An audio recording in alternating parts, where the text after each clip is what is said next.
Yo, yo, yo. Welcome to the Around the 412 Fantasy Football Show, where all of your dreams and deadline hopes come true. I am your host, Joe Frick, and with me, as always, is the all-knowing, the ball-throwing, Dad of the Year candidate, but never the Cy Young because that stays in Pittsburgh. The one, the only, Drew Hannis. Drew, how are we doing today, my friend? I'm good, man. Omar Khan is working the phones. Got Asante Samuel, but it's also a lot of trade deadline weeks for a lot of leagues. I've been like texting everybody. All my picks are just flying around all over the place. Picks are in. Yeah. I mean, how do you approach the trade deadline? I feel like a lot of the leagues that I'm in, people are pretty hesitant to trade, or there's like that one guy who always does like really shady trades and everybody gets mad. But it's like, like he is a known commodity. This league has been going on for 10 years. And if you offer this guy a Cowboy, he will give you his best player. And like, we know that, and that's fine. Yeah.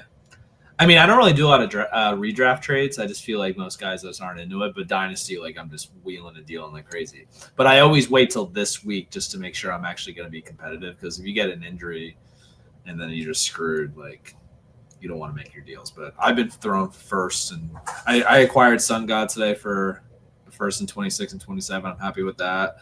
My wide receiver core is loaded in that league, so I'll probably just flip one in the offseason and try to regroup some of those picks. But yeah, it's fun. I've been trying to get on Platt, but he won't move in the one league I'm in with him.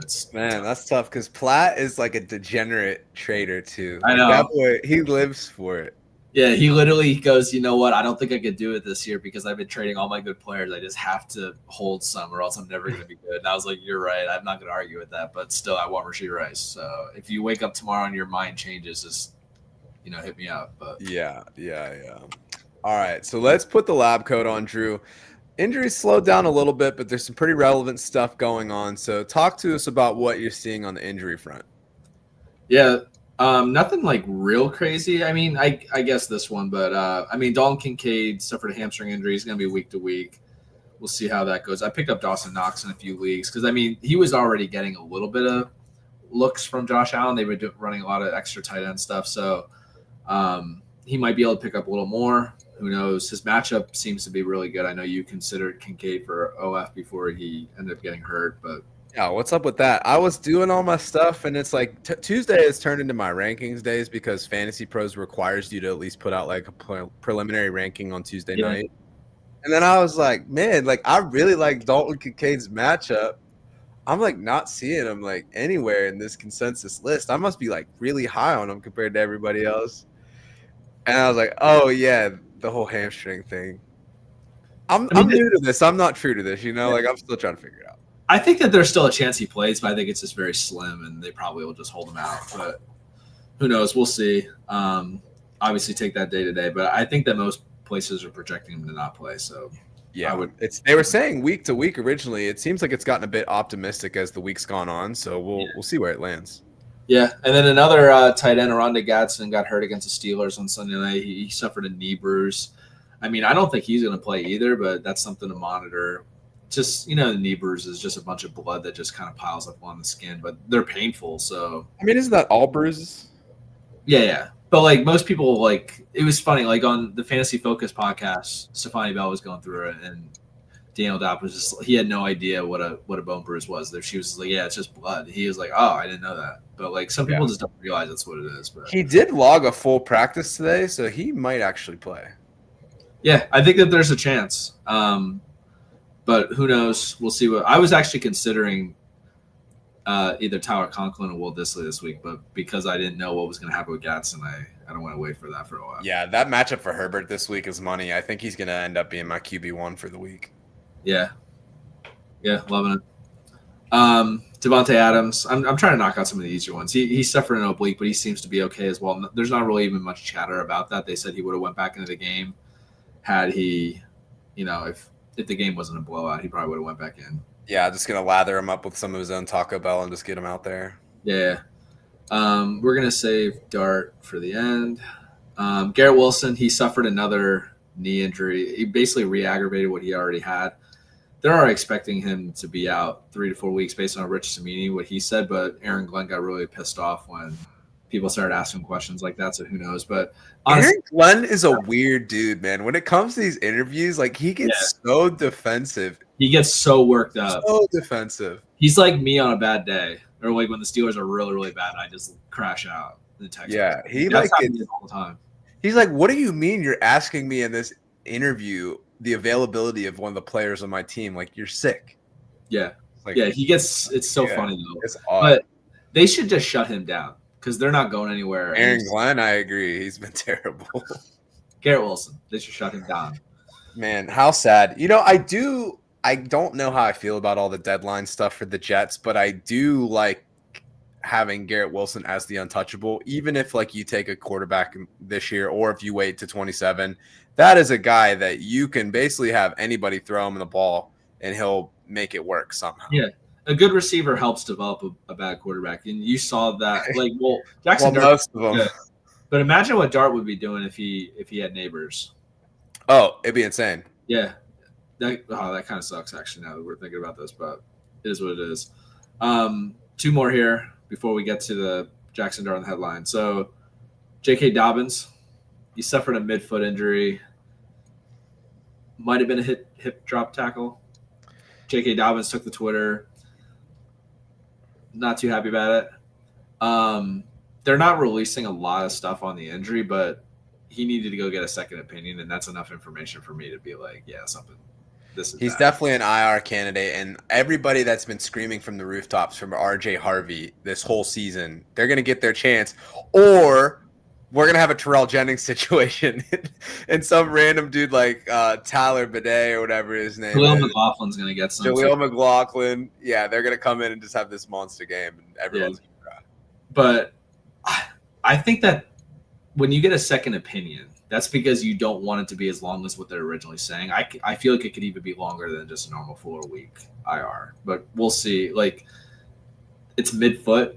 Potential is Frank. Potential. We'll see. Yeah. It was definitely weird because he came back into the game. But he only had like 3 snaps, I feel like. Right. It was like right at the end. Yeah. And a guy like him is probably just like, I'm just going back out. But you know what's weird? We've seen that a couple of times this year where it's like, even if you look at like the McCarthy injury, like he finished the game and they're like, oh yeah, he's definitely out for like a long time. And it's like, why was he out there? And Puka came back out when he first got hurt the first time, played a couple snaps. CeeDee Lamb had like the ugliest high ankle sprain I've ever seen. That like, I thought that it was way worse than that. I thought it was like a fractured ankle. Yeah. But he was like, yeah, I'm not. He took himself back out, but like some of these guys, like they just go right back in. It's the adrenaline of being in the game setting that you just don't even feel like how bad it really is. Maybe, yeah. But yeah, and then the last one here, late edition actually, Marvin Harrison Jr. Had appendicitis, so he's definitely gonna miss this week.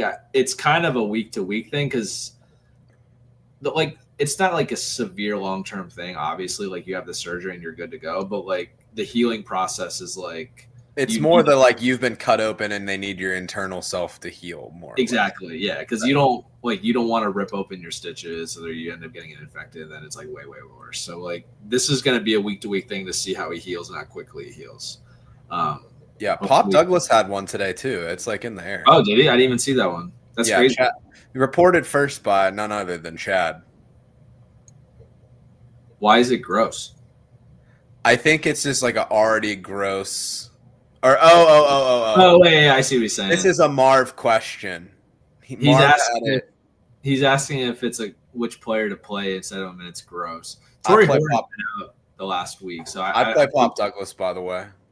Yeah, he had a decent game last week. May has a great matchup. He's QB1, I think, right now in fantasy. Yeah, but that's just because he hasn't had his bye yet. Don't push the narrative in a different direction, Drew. Just let it happen.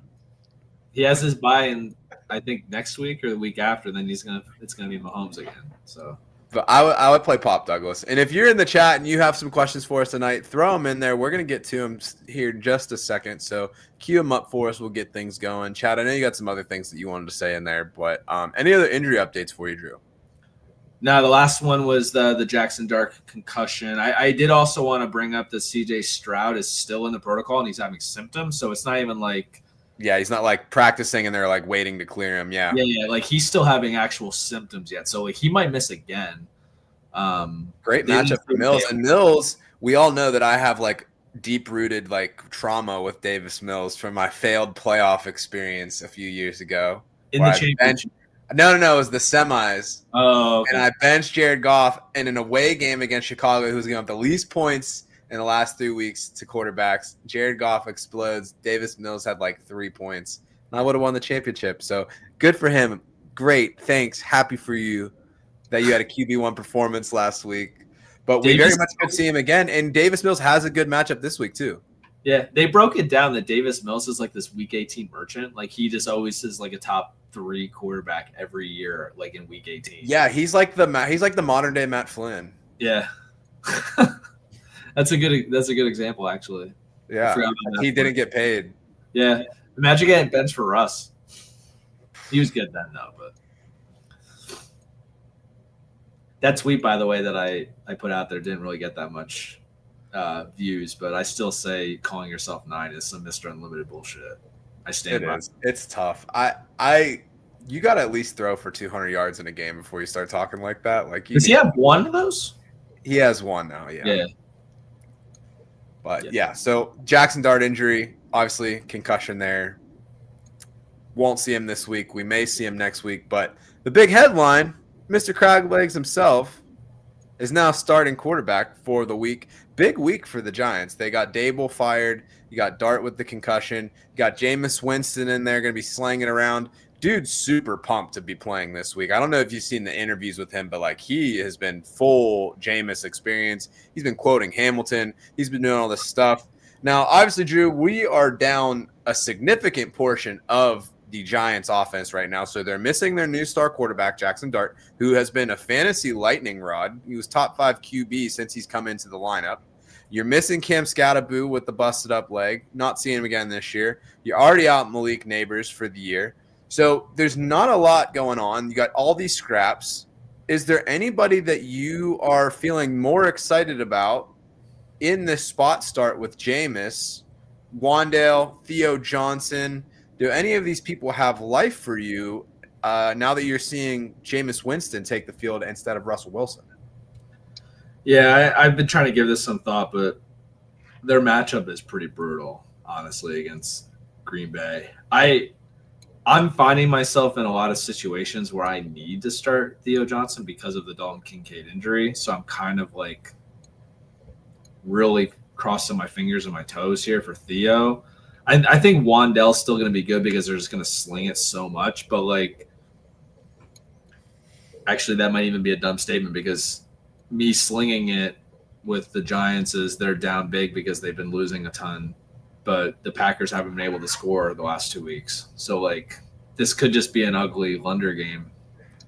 Yeah, I don't know. I think that the Giants defense, I mean, they have that formidable front, but I think that Green Bay is going to roll on them. I think there's a lot of garbage time opportunities. I've liked what Theo Johnson has done lately as a tight end. He's definitely the top 2 option. Wandale, obviously a PPR machine. Had him a couple weeks ago as an OnlyFans. He had 9 targets with Jackson Dart. You're not going to see the rushing that you get with Dart, so I'm interested to see like how the offense moves, and in particular, like what are they going to do in the red zone. I do think that that's somewhere they may leverage Theo Johnson. The only thing that's going to be challenging with this is how much does that offense and the play calling change now that Dable's out. So there's a lot of risk. I love Green Bay as a defensive play this week if you were able to snag them or if you had them and you're sitting on them. Must play. Jameis is one of those people that gets a lot more notoriety in the media. I don't think that he's actually that great of a quarterback. He's fun to watch and entertaining, but at the end of the day, he's reckless, and there's a reason that he went 30 for 30 with 5,000 yards and still hasn't had an opportunity to start since then. He's like the perfect fishbowl quarterback. Yes. No negatives. Yeah, absolutely.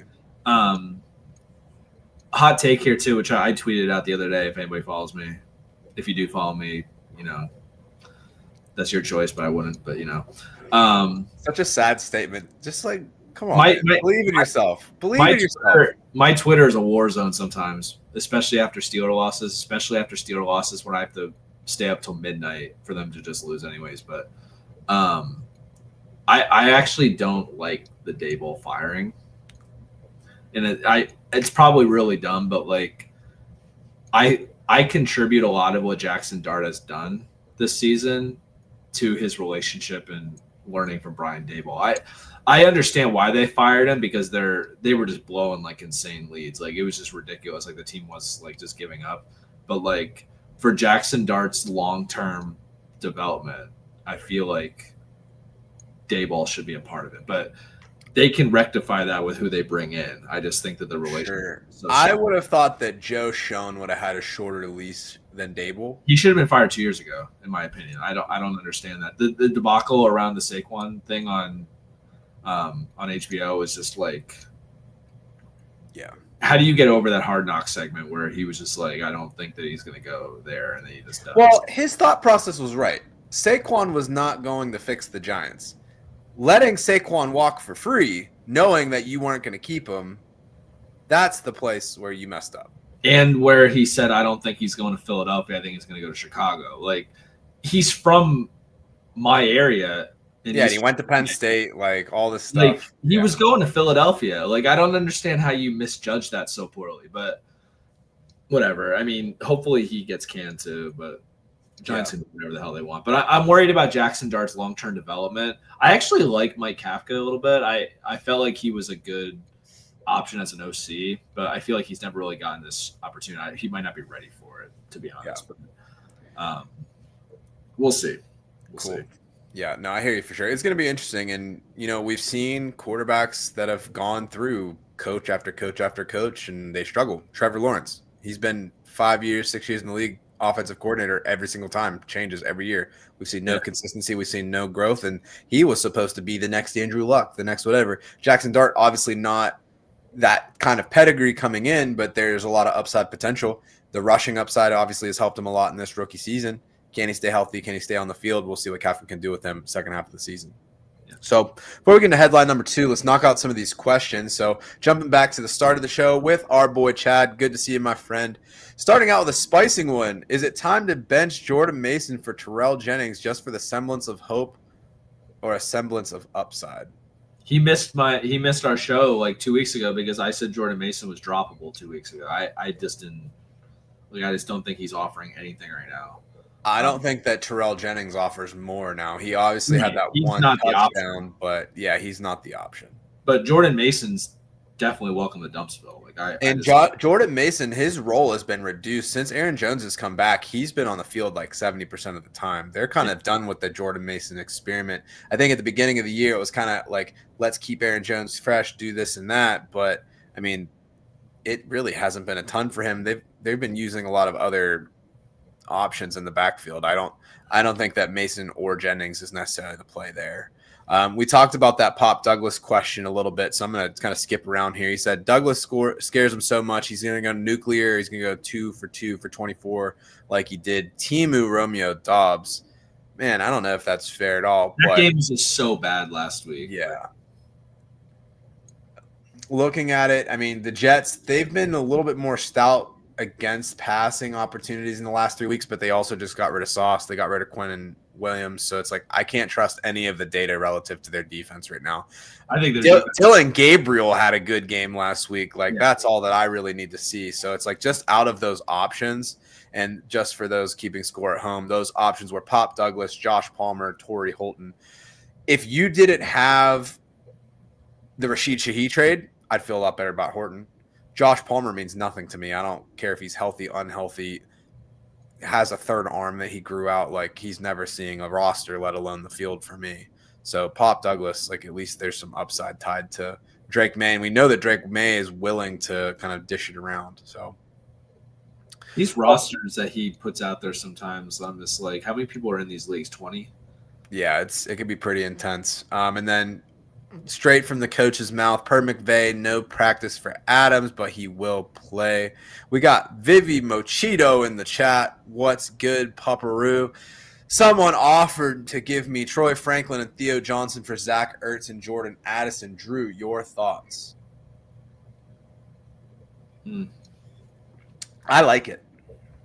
Troy Franklin is significantly out-targeting Cortland Sutton. I get that Bo Nix has been kind of like cheeks, But Troy Franklin has been consistently producing for weeks now. And now that Zach Ertz has Mariota, his key to success was red zone targets from Jaden Daniels, and that's gone. Addison's going to continue to be boomer bust with McCarthy, who I don't have faith in. Give me Franklin, give me Johnson. I actually like the deal. Yeah. I mean, I think it's a fair deal on either side, but I agree with you. There's probably more upside with Troy Franklin because he's doing really well and their offense is playing really bad, and I think that'll eventually correct itself. I think I'd rather have Zach Ertz than Theo. I think that Mariota did pretty well with him last week. It was fine. He did better than I thought he would for sure. Yeah. But the Jordan Addison thing, you're right. It's just we'll get into it in Tinder, but like there's nothing we can feel good about with JD right now. So, all right. So we got a super disgusting super flex question. 6-4 in a keeper league. Do you drop Daniel Jones and CJ Stroud for Crab Rangoon, which I'm assuming is Jameis Winston, and T-Law to try to stay afloat, or do I punt the week? Is the Crab Rangoon triangular shaped or is it flower shaped? It's got to be flower shaped or you don't eat it. Whoa. Sarge and I just had this discussion. And Charge was on the right side of history, I'm sure. You're a triangle Crab Rangoon guy? Hold on. Get off the set. Hold on. You got to go on the mute bin for 5 seconds. All right. This is absolutely insane, people. You can't be eating triangle Crab Rangoons in the year of 2025, okay? Let's just get that out there. Okay. Hold on. I told him flat out, I was like, there is not a Crab Rangoon that I dislike. But the best Crab Rangoon that I've ever had happens to be at the restaurant down the street from my house. We call it Mojo Jojo. Theirs happens to be triangular. So I have a soft spot because of Mojo Jojo. There's no way that I'm trusting an Amish Crab Rangoon to be the best one that's out there. Amish people do it right, though. Food and building houses. Like, if you need Crab Rangoon is supposed to be processed and questionable. If you need a deck, you'll have that thing made in 4 hours. If you need Crab Rangoon, same thing. I don't want to wait no 4 hours for no Crab Rangoon. Just the fast premise, not the 4 hours part. Just fast. I do want to put a deck on the back of my house, so tell your people to get in touch with me because I got plans. There's a Lancaster, Ohio. Just see if there's some Amish there. Maybe it's the name of the town that. I don't know. All right, so are we dropping Daniel Jones, CJ Stroud for Crab Rangoon and T-Law to stay afloat? There's no way I'm dropping Daniel Jones. CJ Stroud I would be fine with because he's, to me, is useless in fantasy. Hot take, I think CJ Stroud has the potential to surprise people in the second half. His schedule is like phenomenal. He does have a phenomenal schedule. But I still drop him. But if you're trying to, like 6-4, you drop to 6-5. If you're gonna lose by dropping one and you have to drop two, like there's no one else. So his roster says he has Zay, Puka, Ladd, Pittman, Brees, Pitts, Javonte, Aaron Jones, and Jake Ferguson. Why are those guys even available in a super flex league? Chad, there's this other thing that you love to do called trading quarterbacks. It's like your favorite thing to do of all time. Like, why don't you just do that? And then put Josh Allen on the bench. But given that you have Puka, Ladd, Kyron, Javonte, Ferguson, I'm probably punting the week. Yeah. If you want to like try to win, maybe if CJ Stroud is sitting out there or if you have Tyler or Trevor Lawrence sitting out there for free, I feel like their matchup is super terrible though. Jacksonville against the Chargers, yeah, like forget about it. Like he may do a little bit, but nothing big. I don't have any faith in Jameis this week if you have any sort of penalty for interceptions. So it's like I wouldn't risk the future just to go 6-5 because you could still lose that anyway. Or you pick up one and maybe you sneak a win and it won't be a big deal. I would pick up one and play one of these guys in my super flex spot. That's what I would do. So that's just me. Because what you could do is if you drop, we're going to take a call here. Drew, do you think that CJ Stroud plays this week? I'm going to say no. I'm going to say no as well. Okay, so if CJ Stroud is out, you have these other starting quarterbacks that are available. I would bet that a hurt CJ Stroud does not get picked up this week. That's the thing. I don't understand why CJ Stroud is rostered over Lawrence to begin with. At least Lawrence has the rushing upside. It's not like Stroud's been good as a passer either. Yeah, I don't know. I don't see it. He also has Igbukah too. Oh, dude, Chad, you annoy me. He said Fields, Jacoby Brissett, who you should be picking up. He's been in top 12 the last 3 weeks. Yeah, he said he kept Stroud going into the year. Okay, move on. Pick up Jacoby. Call it a day. Tua also has a super sick matchup this week. Oh my God, yeah. Please, we could discuss that more later. Yeah, but don't drop Jones. The answer is Tua. I'm surprised he doesn't have Bryce Young just because of his. He does have a bit of a chubby for Bryce, but there's no way that you can do that. All right, so just to circle back on this Vivi Mochito question, any concern about Marvin Mims coming back? Do you think that hurts Franklin? For me personally, I say no. Yeah, Marvin Mims is kind of a one-trick pony. He's just a deep threat. I'm not really worried. They'll take some shots to him, but it's not going to really change much, in my opinion. Yeah. Gotcha. All right. So, yeah, I mean, Chad, you got a ton of options out there. I don't know. You do goofy things sometimes, but you know what? We still love you.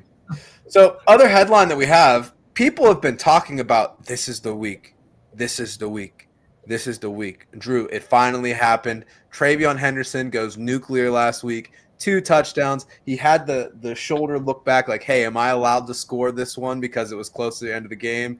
The whole fantasy community gave the thumbs up. Mike Vrabel kind of gave like the subtle nod. He goes into the end zone. Do you think he will finally overtake Ramondre with this breakout game, or do you think this is just kind of a, hey, it's nice to remember that this is what we thought he could be, and then he kind of fades back to mediocrity when Stevenson comes back? I didn't watch that game as close as I would have liked. I don't know if a lot of it was just those 2 really big runs that he had. I imagine that was a big part of it. Yeah.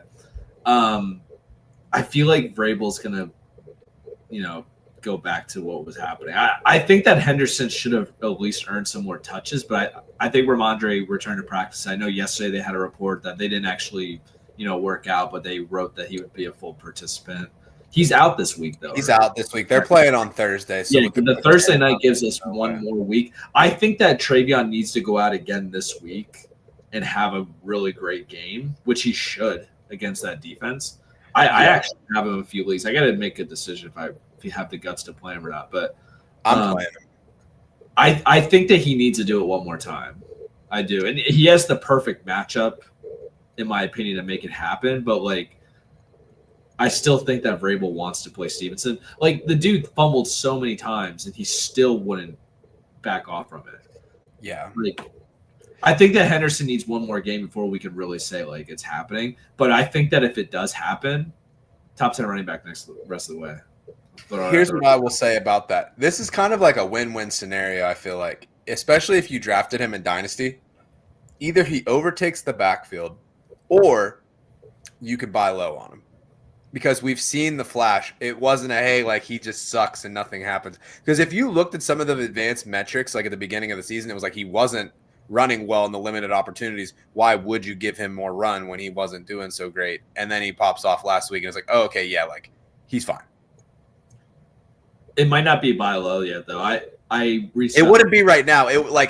I'm basically saying that if he doesn't take over the backfield, that's the time to do it. Platt asked for 2 firsts and a player for him. This is why Platt is perpetually talking. I get it, though, because it's his guy. I have to – we argued preseason. I was a Judkins guy. He was a Henderson guy. So it's your guy. You need to do something to get him to take the lead. I guess, but two firsts and a player, that should be able to get you, you should be able to get – yeah. You could get Josh Jacobs for less than that. Yeah.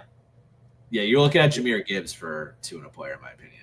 Yeah, depending on the player. Yeah. You can only have 2 QBs in this league, so that's why. Yeah, Chad, drop whatever. Daniel Jones has been mid. Go for glory. He has this cap thing, though. So, does he lose out on salary if he – No. You can only have 2 QBs on your roster. Oh. That's why there's so many available. Yeah, so then just go for it. And also put the whole story in the question before I go on these rants, because now you're making me look all dumb in front of 203 of my Are you closest sure friends. you want to do that? I could honestly see Chad just writing an entire post that takes up the entire comment section on the screen. Yeah, I'm good with that. And you pull it up here and it's completely blocking you. Yeah. And you know what else I'm good with Drew? Fantasy football Tinder. That's good. YouTube's gonna You cancel. can't ban me for the ham horn. That's ridiculous. Welcome to Fantasy Football Tinder, where each week we look at two different players in the NFL and give some swipes, swipe left or swipe right, on the player and their future status. Show you how this works. We're going to hit you with an example. Here's our boy Zach. The streets are saying that Zach has a lot of sources after he broke the news pretty early that Asante Samuel Jr. was going to be signing to the Steelers practice squad. So the streets are asking, does Zach have more sources than 2005 Wikipedia? Did he break the news? I mean, he's been calling this since like July. I was gonna say, why the hell didn't you text me? I had to read off Twitter. That's tough. Usually get an hour before. This is crap. You got to subscribe to the Patreon. So for everybody that believes that Zach actually has these sources and isn't just talking off of his brain, they're going to swipe right. You'll see the green hearts pop up on the screen. Everybody smiles, cheers, and is like, yeah, we got this guy with the fused spine. For all the people that are like, nah, like he's just guessing. He's not like a real influencer, reporter, what have you. They're going to swipe left. You'll see the red X's on the screen, and then we flip them off because they're just haters anyway. So let's stick to this Pittsburgh lens, Drew. DK Metcalf. He had a big stretch this year. He had 4 games in a row with the passing touchdown. He's been struggling these last few weeks. The streets want to know, is he decaying on your roster right now? Yeah, that's right. Especially because he is decaying on a roster right now with a swipe. Big, hearty swipe left. This one's tough. Steeler fans watch the game on Sunday night. The other options in this offense are just not cutting it. Like Calvin Austin drops, leading interceptions. Roman Wilson's hurdling guys and fumbling for whatever goddamn reason. Like these other guys aren't paying off. Jonnu Smith really hasn't been good as a Steeler. Darnell Washington's been okay for what we expect from Darnell Washington, but like there's not an elite playmaker or even a mid-tier playmaker that is taking any kind of coverage away from DK. And it's different than what it was last year with George, where they would just run like a go route and he would just make crazy catches and he would get a lot of points based on doing that. DK like has been dropping more balls this year than he has in the past too. I mean, I feel like he's always had some issues with catching the ball, but I feel like it's been more this year. And then on top of it, his targets are way down. Like for someone that's supposed to be a bona fide one in an offense, he's 34th in the league in targets. Yeah. I think it's a lot of things, right? One, Broderick Jones struggling on the left side of the line is crushing that passing game. The rest of the line's actually been really good, but Broderick, like, he has not taken the step forward that we needed. I think, too, like you said, like Calvin Austin, Roman Wilson, the plethora of tight ends, they're not making the most of the opportunities when he gets bracketed, double teamed, etc. I do think it's interesting. The Steelers are not really getting a lot of one high looks at all right now. Pretty much everybody's playing cover 2 and just saying, hey, like, go do whatever you got to do 20 times up the field. Rodgers is slinging it out in like 2 seconds or left. It's obvious that he doesn't want to hold on to the ball. He doesn't want to get hit. And really the only play that's worked with moderate success earlier in the season, I think last week they did a really good job of shutting it down, is they have this play where they put a bunch formation to the right. They solo DK out on the other side and just hit him with a quick slant and see if he can break one with the yak.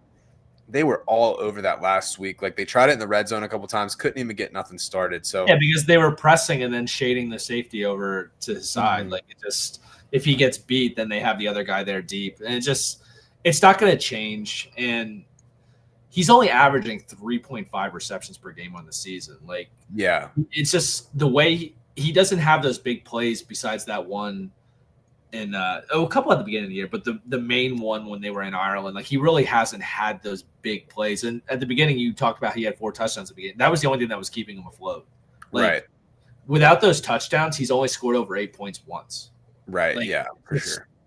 It's tough because like they paid him a ton of money, and you expect him to at least put up George production from last year because he was going to be the one and should have had so many targets. But like, he's not going to pay off when he's 34th in the league in targets. He's only running the 29th most routes as well. Like it's just not good enough. And honestly, I think it's going to get worse. I mean, the Chargers secondary is actually, their defense is pretty good, honestly. Like, yeah, especially now they got Khalil Mack back. Like, that was a big lift. And if it wasn't clear, I'm also swiping left in this as we have this discussion. But. Yeah, I still think like the Bears matchup is going to be good. They have the Bengals this week, so we might be able to get 2 good weeks out of them here.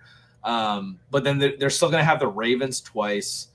Detroit's secondary is really bad, which we have them as well. But like, honestly, that game could get really ugly. And yeah, I think it's one of those things that's interesting where it's like if you look at the quarterback play, like Aaron Rodgers is still serviceable from like a fantasy perspective. He had the worst game of his career last week, and it's just and that's fine. That's going to happen. But I think like if somebody like going into the season, DK Metcalf, Chris Olave, it was like, oh, like Chris Olave is going to have this terrible quarterback. There's no way he's one hit away from being stretchered off the field. And it's like Metcalf has Rodgers. He got this new contract. Like, he's the only one that's on that offense. And it's been interesting to watch to see like how those two narratives have dramatically shifted. I think if they were forcing the ball to DK, then yeah, like he would probably make the most of those opportunities. They're not really getting him on the long ball at all. Everything has been exceptionally short because they don't want to have Rodgers holding onto the ball. So those big play opportunities are just not there right now. And they had shots at him too, but they missed them. Yeah.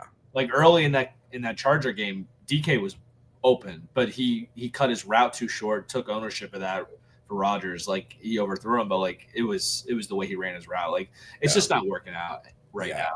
And it's like, is he droppable for me? No, but like he's a matchup dependent flex play for me at this point. He's touchdown dependent too. Like, he needs to get in the end zone. Yeah. All right. So another player that people are a little bit concerned about, the one, the only, Justin Jefferson. He's struggled from a fantasy perspective these last couple weeks now that McCarthy has returned, or 9 as only him and maybe his mom refers to him as. But Drew, are you still getting gritty with it? No. Yeah,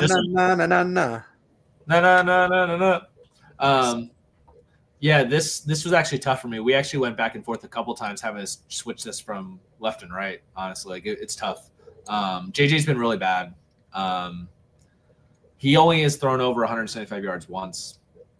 More interceptions than touchdown passes. Another tough thing. He's only thrown more than 25 times once too. Like, they're not throwing the ball enough, even though if you look at their actual stats, if someone just broke it down by team, they're 15th in the league in passing attempts, but that was all Wentz. Like, it's just people aren't realizing that it's just not the same with JJ. But ultimately, I'm still going to swipe right. And the only reason why I'm doing that is because he's still 5th in the league in targets.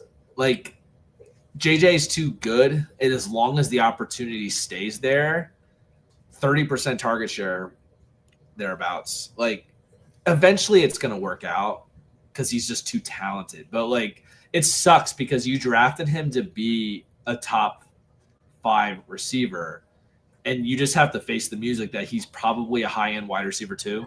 Right now. With one upside, yeah. Yeah, and that sucks, and I get it. And obviously, you're running him out there no matter what. You can't bench a dude like this. But, like, I think that there's enough regression back to where he was, like positive regression. I think that he's eventually going to turn it around. It just kind of sucks that it might not be this year. You're just hoping that he can, stay afloat. He's getting a lot of targets in the red zone, and he is a kind of guy that can score touchdowns. So, like, you just have to hope that they start to score more.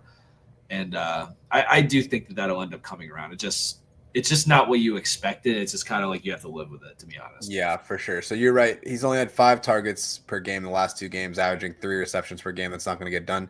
His yards have gone up per game. He's averaging 70 in the last 2 weeks.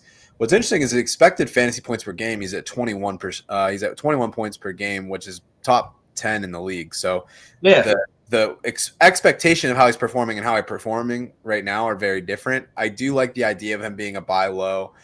He's leading the team inside of the 20 in targets and on deep targets, which surprised me on the deep targets for sure. I would have thought that you kind of have Jefferson as like this safety valve kind of player that's like, hey, like here's your sure thing. Let Addison go run kind of like the deep play. You're seeing Naylor kind of run into that a little bit too. Last week he had the big game. People went after him on waivers. I don't see it either. Yeah. It's just a 1 week thing for me. But you know what's crazy is that Justin Jefferson is a first read target 47% of the time that they're passing the ball right now last 2 weeks. So it's one of those things where even if they're throwing the ball 20 sometimes, if he's going to be the first option 50% of it, then and he's going to get the ball a lot. Yeah. And I also understand, like, if you throw it deep, I feel pretty confident in Justin Jefferson up against 2 or 3 people coming down with the football. Yes. That's the reason why I'm swiping right. Like, that's really I think you got to go with it. I totally get, like, if you can use the name value and a lot of these stats to sell off of him for another elite player, I would support that. I agree with you right now as it stands. Until JJ McCarthy is able to solidify himself, he is not in, like, usually I have a group of guys that it's like, all right, I am not going to drop you out of, like, the top 5 or 6 spots on a given week. It's like, typically it's Justin Jefferson, CeeDee Lamb, Jamar Chase, Puka Nacua. JSN has slid into that tier for me this season. Yeah, he's gonna probably get finished as wide receiver 1. Right. So I mean, and so that's kind of like that short list there. At the beginning of the year, I thought Nico Collins was going to be in that group. I have like the Nico, Justin Jefferson now, Emeka Egbuka, where it's like you can have these big weeks from these guys, but you got to temper the expectations just a smidge. So we'll see where we land there. All right, Drew, so let's jump into our last segment of the day. This is our final call, last call for alcohol and questions in the chat. So if you have anything left for us, people, drop them in there. We'll get those answered. We are going to transition into our OnlyFantasy segment for the week. Each week we select one subscription to an NFL player who we think is going to have a breakout performance. Taking a look back on week 10, I had selected the fun guy, Cal Monungai, before we got news that DeAndre Swift was actually going to be playing. I thought that they were both going to have enough opportunities to eat, but he did have that one touchdown that saved his day. Running back 32 in that bad weather game. Just ice cold pick for me there. Drew picked Jared Goff, 320 yards, 3 TDs, QB5 on the week, leaving him with a smile. Drew, week 11, OnlyFantasy subscription. You get one name only. Who do you got? Kind of excited about this one too, which is really crazy because like it's hard to get excited about anybody on this team most of the season, but I think that it's kind of getting better. But we kind of alluded to it earlier with the talking about matchup with Tua, but I went with Jalen Waddle. Just think about some of these stats before Tyreek went down. He was getting 5 targets a game. He's up to 7, only 46 yards per game when Tyreek was on the field. He's up to 97 now. Last 3 weeks, he's had at least 5 receptions and 80 yards in all 3, and he scored touchdowns in 2 of the last 3. In Washington's matchup, like I went to it last week with Goff, and I just had to stick with it. It's just so good right now. 39.1 points per game to wide receivers, and you got to think that majority of it is going to go to Jalen Waddle, obviously. They've given up top 10 finishes over the last 3 weeks to 4 wide receivers. Not just 1 a week, 4. J-Mo was wide receiver 2 last week against them. And then JSN and Torrey Horton were both top 10 wide receivers 2 weeks ago. And then obviously Rashee Rice, the week that he came back, he went off. He was wide receiver 2. So I just think that Jalen Waddle's playing so well right now. He's actually kind of giving that team life. Mike McDaniel, like, I don't know what ends up happening with him at the end of the season. Like I actually do like him as an offensive mind. I just think that like, what if Tyreek Hill was just like completely just destroying like everyone's like just their mental health in that locker room, like all off season. They just came in, the vibes were just so bad because like they're still not a playoff team, but like they're completely different since he went down. Like they beat up on the Falcons. They just took it to the Bills last week. I feel good about Jalen Waddle this week. I think that he's a top 10 wide receiver rest away, honestly. Like I tried to buy him last week. It's probably too late. I'm excited for this one. I think that he's a top 10 play this week. I like it. Yeah, I'm a big fan. He'll be in my top 10 for sure. Before we jump into my pick, we actually have a chat OnlyFantasy prediction. So let's hit that one too. And if anybody else has an OnlyFantasy subscription that they will be subscribing to the week, please let us know. So Chad is saying that his OnlyFantasy subscription of the week, Alec Iomenor, really think that Cam and Alec breakout game, the defense that they assume will get murdered. They will murder basically the Tennessee Titans. Drew, what are your thoughts? Do you think the Alec breakout game is happening? Houston only allowing 10.9 points to QBs in the last 3 weeks, 20.9 to the wide receiver position. I like it. I don't feel great about that, but it's spicy though. I do like it.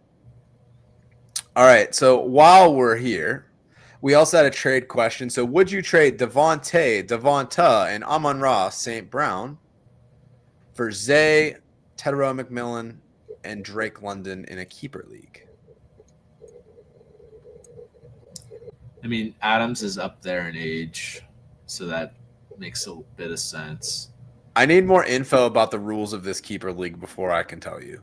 I still don't feel really good about the Eagles' passing game, but I don't think A.J. Brown is an Eagle next year. Like, I will put my fist down on. I do not think that he's. Well, and Devonta Smith is outplaying him right now. I think Devonta Smith is going to be great come next year. I feel like he's the guy that that people should buy right now in preparation for what happens next year.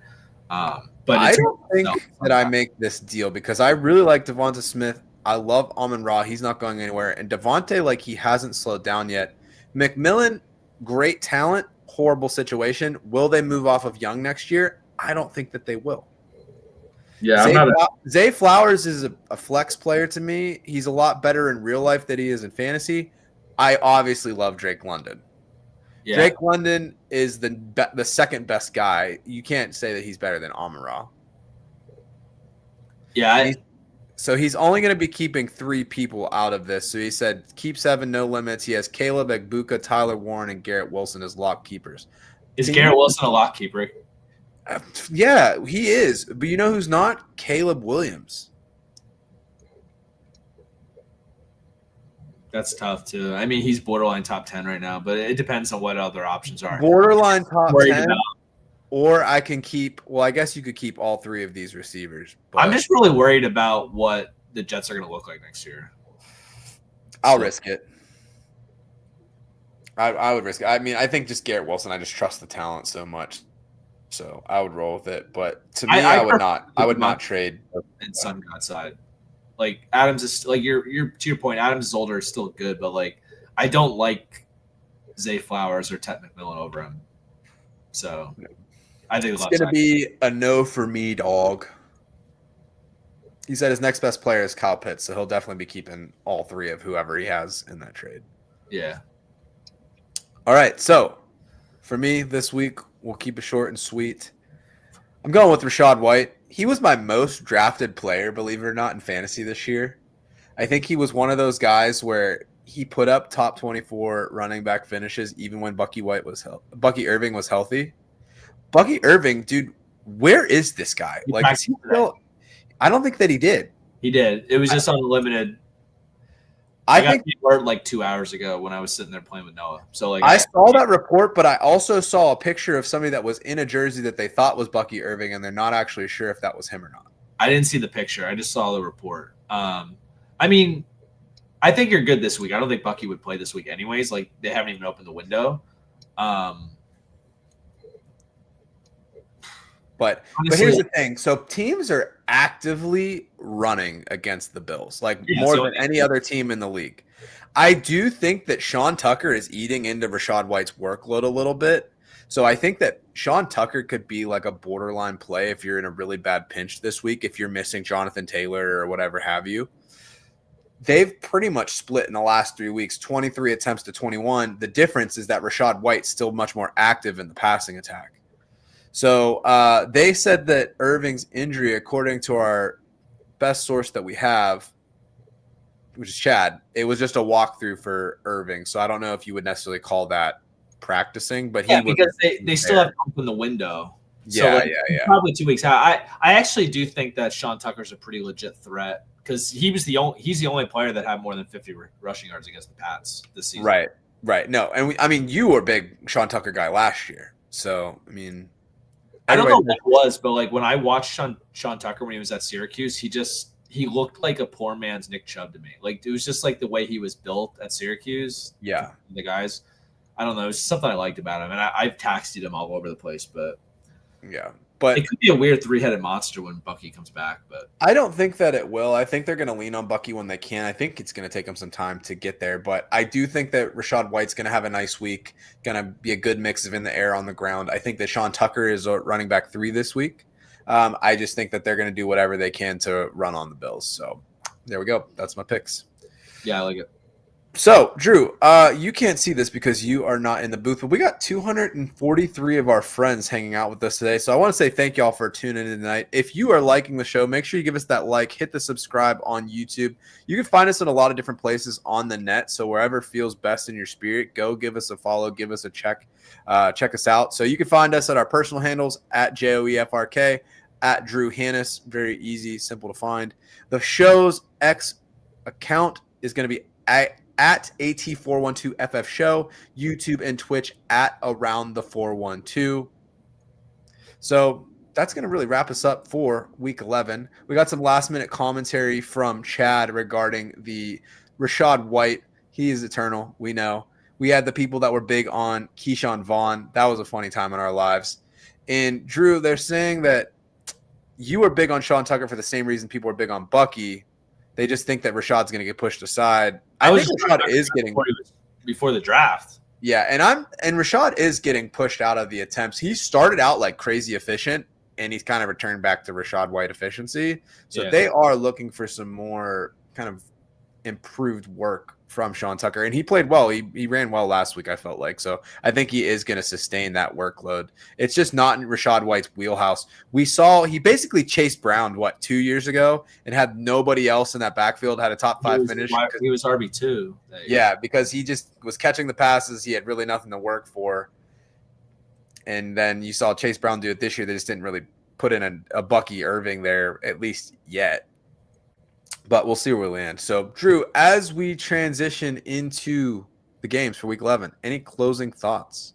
No, man. It's really cool to hear that so many people are watching the show. I don't know why people want to listen to me talk, but Joe's phenomenal on the show all the time. Oh, my goodness. Self-deprecation. No. You just do so much for the show, so I want to dap you up. But I don't have much. My wife is sitting up there waiting for me because we're going to go look at the Northern Lights and, enjoy the evening before I go to bed, and because 4:30 comes. Yeah, hopefully you could see it. It was super cloudy here, so I checked out last night. Didn't see nothing. Probably take a little gander out there, see what we can do. But yeah, I know at least when I saw it last year, got to look through the phone. I didn't know that part, so that's like a huge game changer for sure. Yeah. So if you're in the kind of like the northern area of the country and that visibility is there, if you look through your cell phone camera, point it up to the sky, it'll kind of let you know where the cool stuff is happening. But we'll see. But if you have questions as we move into the week, so before Thursday night, before the Sunday 9:30 game that we have,